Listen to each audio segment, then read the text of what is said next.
Les dossiers Warren, le petit livre du Ouija, Means Shadow. Marie Alcina nous plonge dans les ténèbres, nous fait visiter des lieux chargés de phénomènes étranges, inexpliqués et parfois terrifiants. Dans ses ouvrages et son site, l'auteur nous livre des témoignages à faire douter les plus sceptiques d'entre nous.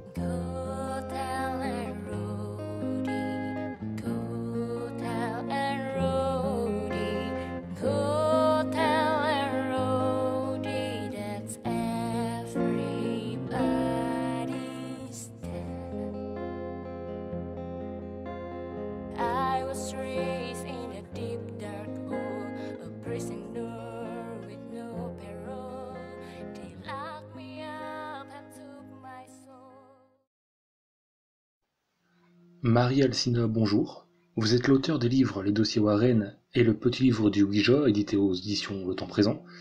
Et vous avez également un site internet basé sur le paranormal et surnaturel, Means Shadow. On peut dire que vous êtes une passionnée de paranormal. Mais depuis quand?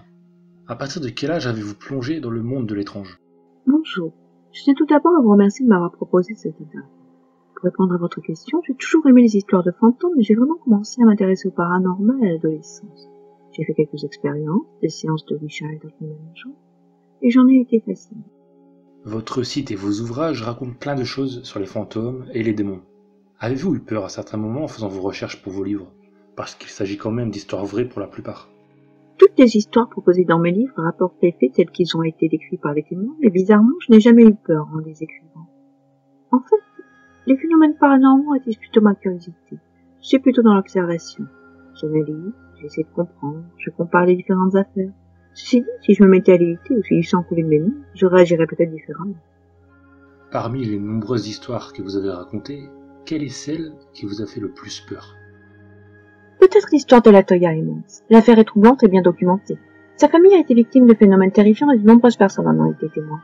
Un prêtre, des policiers, des infirmiers, des psychiatres, des membres de services sociaux et bien d'autres encore. J'ai eu la chance de pouvoir consulter les documents officiels, les rapports de police et ceux de l'établissement où ses enfants ont été hospitalisés, et ils sont stupéfiants. La maison de la Toya, qui a été qualifiée de portail vers l'enfer par un policier, a été rachetée par Zach Bagans. Il a eu tellement de problèmes qu'il a fini par la faire détruire. Aujourd'hui, le paranormal, on en entend souvent parler, notamment via les chasseurs de fantômes sur YouTube et les films tirés d'histoires vraies comme Annabelle ou Conjuring. Que pensez-vous des personnes qui utilisent des planches de Ouija ou font des rituels un peu à cause de ça? Je pense que leur curiosité est légitime. Les gens se posent des questions, ils ont envie d'expérimenter, ce qui n'est pas forcément une mauvaise chose. De toute façon, ceux qui s'intéressent au paranormal en connaissent généralement les risques. Ils sont libres de les prendre en sachant qu'il leur faudra, peut-être, en assumer les conséquences. Avez-vous vous-même assisté à des choses paranormales? Par exemple, assisté à une séance de spiritisme ou fait des rituels pour communiquer avec l'au-delà? J'ai eu la chance de pouvoir observer un certain nombre de phénomènes inexplicables lors de séances de Ouija et en d'autres occasions. Des phénomènes télékinésiques ou de type poltergeist principalement. Portes qui claquent, tableaux qui se décrochent des murs, objets qui traversent la pièce en volant, verres qui se brisent, etc. Mais jamais rien de vraiment effrayant. Pour revenir à vos livres, faire toutes ces recherches doit prendre beaucoup de temps. Combien de jours ou mois mettez-vous pour finaliser vos livres? Je peux mettre dans les 6 mois en travaillant tous les jours. Certaines histoires sont faciles à écrire, les faits sont bien établis, mais d'autres sont plus compliqués. J'effectue d'abord des recherches, je fouille dans les livres et les journaux, sur Internet, et je recoupe toutes les informations. J'essaie toujours de retranscrire les événements avec le plus de justesse possible. La véracité des informations et la clarté des histoires sont 2 points qui me tiennent particulièrement à cœur. Comment vous est venue l'idée d'écrire des livres sur le paranormal? À combien de maisons d'édition avez-vous envoyé vos manuscrits?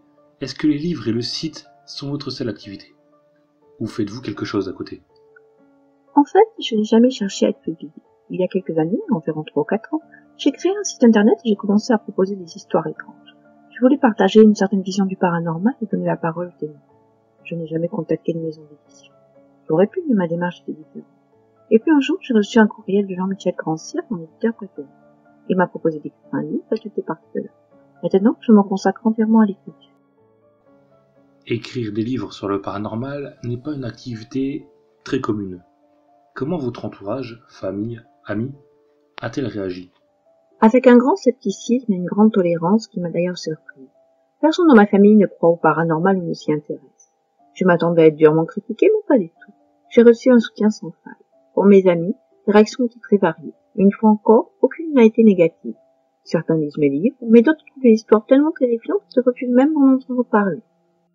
Pour finir, connaissez-vous des chaînes YouTube sur le paranormal, exploration nocturne, comme par exemple Gus DX, Le Grand JD ou encore Mommy Twink? Et si oui, quelle est la chaîne que vous aimez le plus? Ma chaîne préférée est incontestablement Récit Fantastique. Vous connaissez peut-être? Son créateur est d'une patience et d'une gentillesse extrême. D'ailleurs, je lui souhaite tout plein de succès. Je remercie beaucoup Marie-Alcina pour avoir accepté ma demande d'interview et de m'avoir offert son livre avant même la sortie. Je la remercie également pour sa très grande gentillesse. Ça a été un très grand plaisir d'avoir pu discuter avec elle. I was raised in a deep dark hole, a prisoner with no parole. They locked me up and took my soul, shame of what they made. Go tell